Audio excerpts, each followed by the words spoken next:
Hey everybody, this is Rustyn Rose with Metalholic Magazine and The Examiner, of course. We are here in Boise with Cristiano Migliore. Perfect.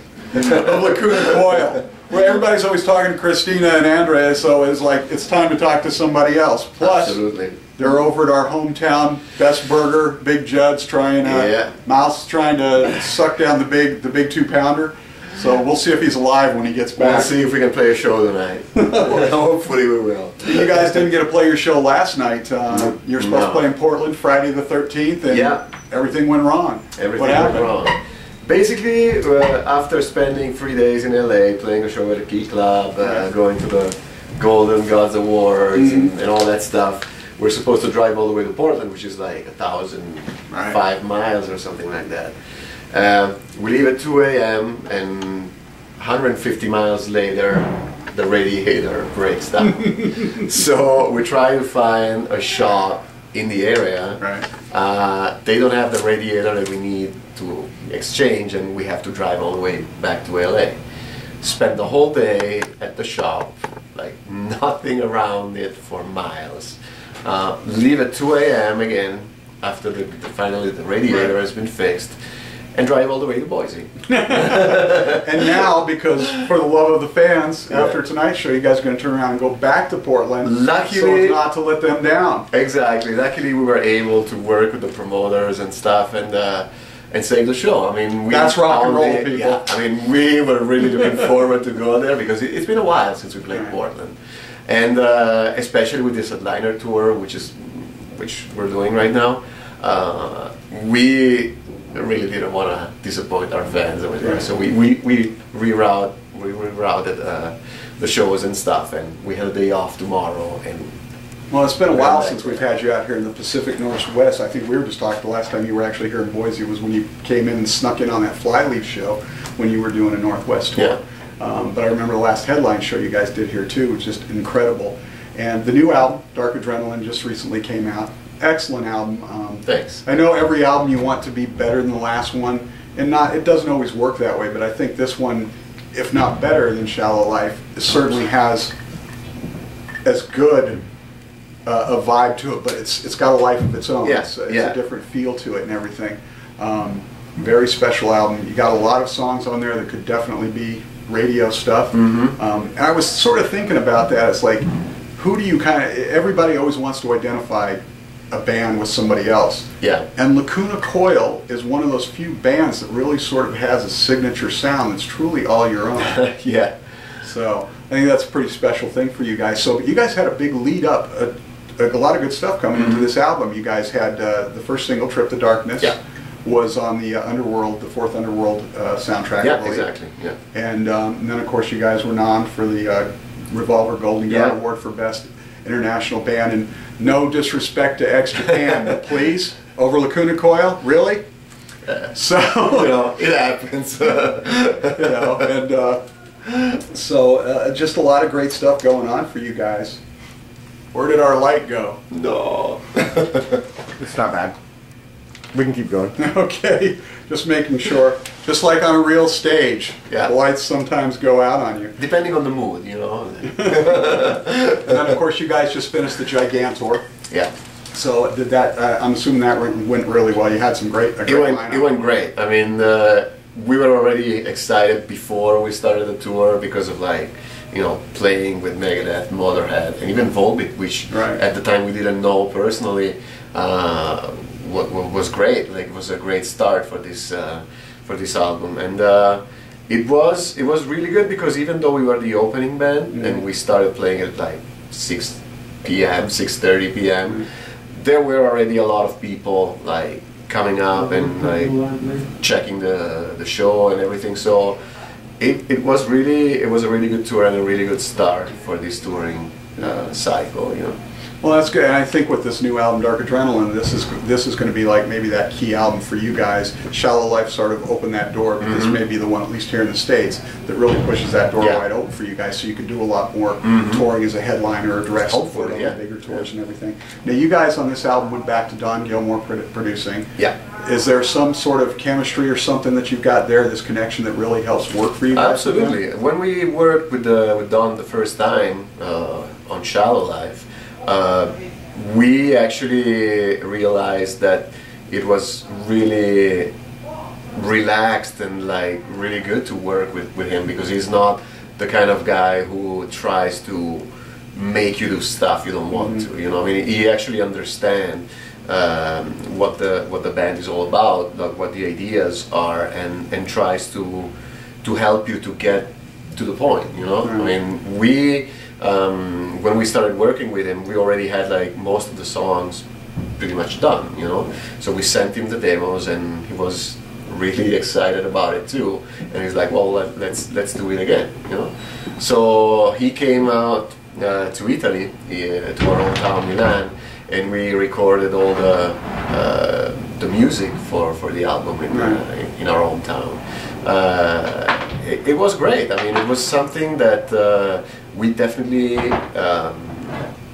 looked forward to even before we started, and then by the end of the recording sessions, it was just the way we expected it to be. You know, like everything went really smooth. Like the songs came out great, and Don is a great person to work with. That's for sure.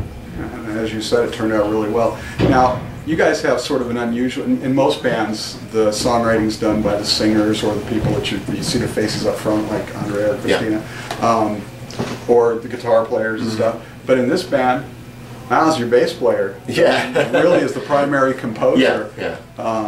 How does that sort of work with you guys? Does he sort of bring in the songs pretty much fully fleshed out and you guys just add bits and pieces, or does he sort of just bring in the foundation and you guys build it up from there? It really depends, like, and changes from time to time, you know. I mean, he's a very creative person. He does like most of our artwork also for like t-shirts, or even like the latest album, for example, the special edition was actually designed by him. He really just like, it depends on the situation. He may come up with a song that's totally done and that will maybe change a little bit here and there, or maybe with some ideas that will exchange. I mean, even though he's the main composer, sometimes Mouse, the other guitar player, and I bring stuff to the table too, when we try to work on it. He did most of the stuff on Dark Adrenaline though.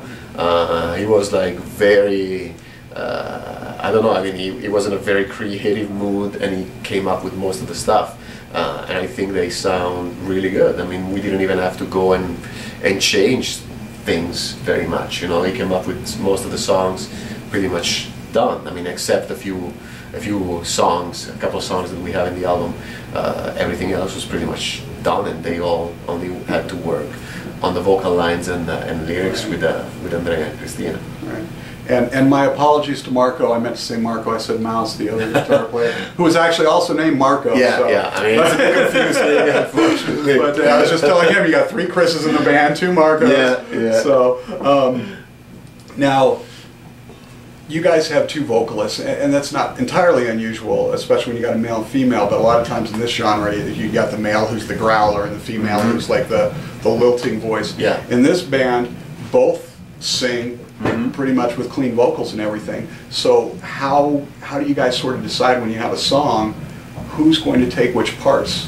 It really depends. I mean, because we try to use the vocals as 2 additional instruments, you know, and because of their vocal range, you know, like depending on the part that you wanna, or the mood you wanna create, like we try with both and we see which one fits the best, you know. So it's not like, okay, I specifically wrote this part because Christina is meant to be singing it, you know, or we just try, and whatever sounds good is actually in the end sticks, you know, to the part.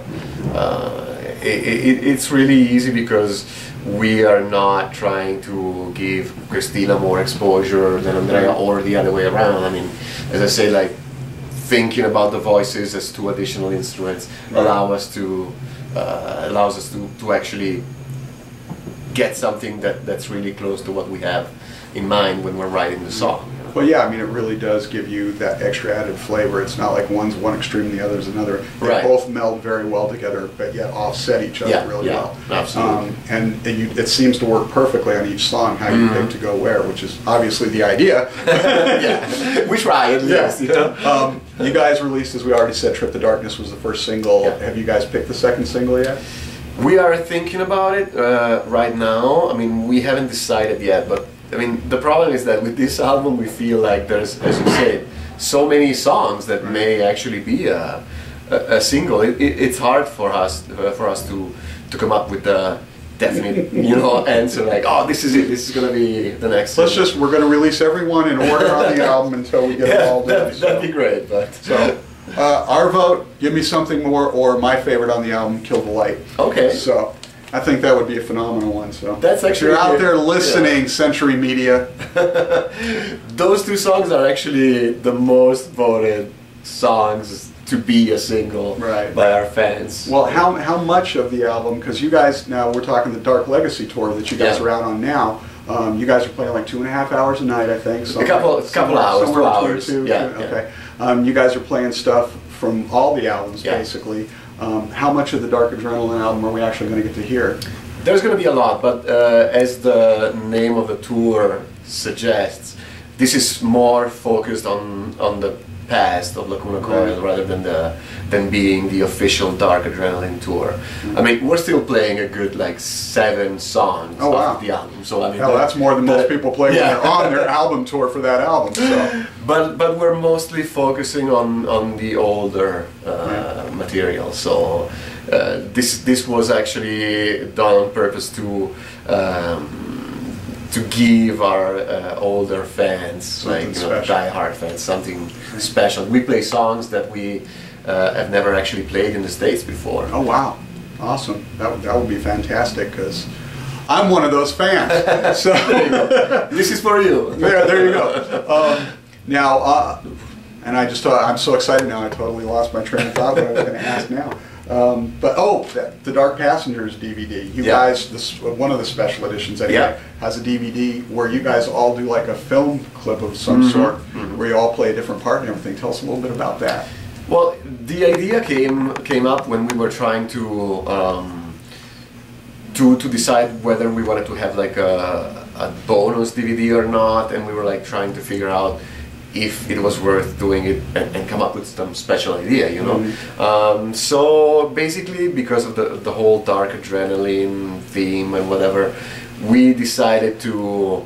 I don't remember. I think I had an idea about like Christina being injected with this liquid which causes hallucinations, and everybody liked the idea. So we just like, okay, let's go and try to film like some short videos instead of the usual behind the scenes or like studio report or whatever, which pretty much 99% of the bands right now put on their CDs, you know.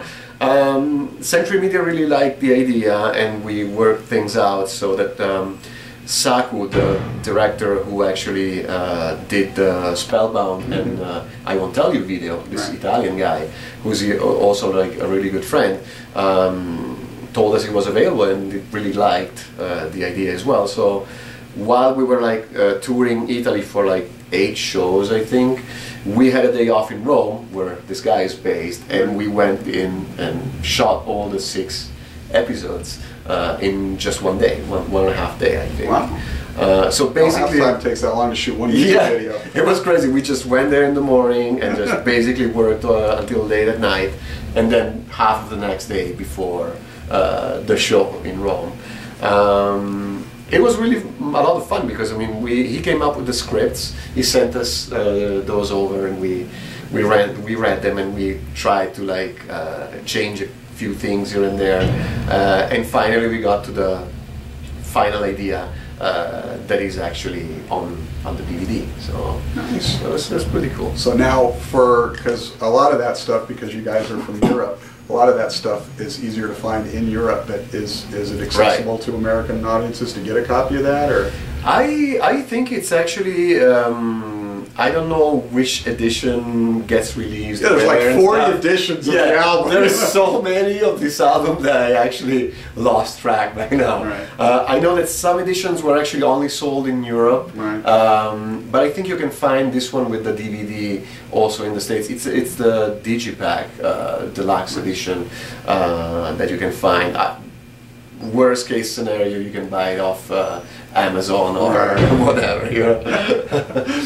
Hey, this is Metalholic Magazine and Examiner.com. We're here with Cristiano Migliore of Lacuna Coil, and they're going to be doing an awesome show tonight, the Dark Legacy Tour, taking us back. Last question for you, as a guitar player and just a fan of all your music, obviously, is there one song, especially going into this legacy of your old stuff, that you really love digging out and playing every night? As you mean one of the old songs? Yeah. There's actually a couple of songs that we haven't played in so long that it was like learning it all over complete new song, you know. I mean, there is a Circle off of the In a Reverie, No Need to Explain off of the first EP. I mean, they're all songs that are fun to play because we haven't done them in so long, you know. So and then the crowd response. And the crowd response is usually great. You know? Nice. Get out and see them on tour. I've seen the stage set up, it's phenomenal. I think you said it's the same one you used when you were over in Europe doing the bigger shows. Yeah. So if you can get to, if they're coming through your town, make sure you get out and see it. Buy the album Dark Adrenaline, support the band, don't illegally download it. Thank you very much. Thank you so much for the time.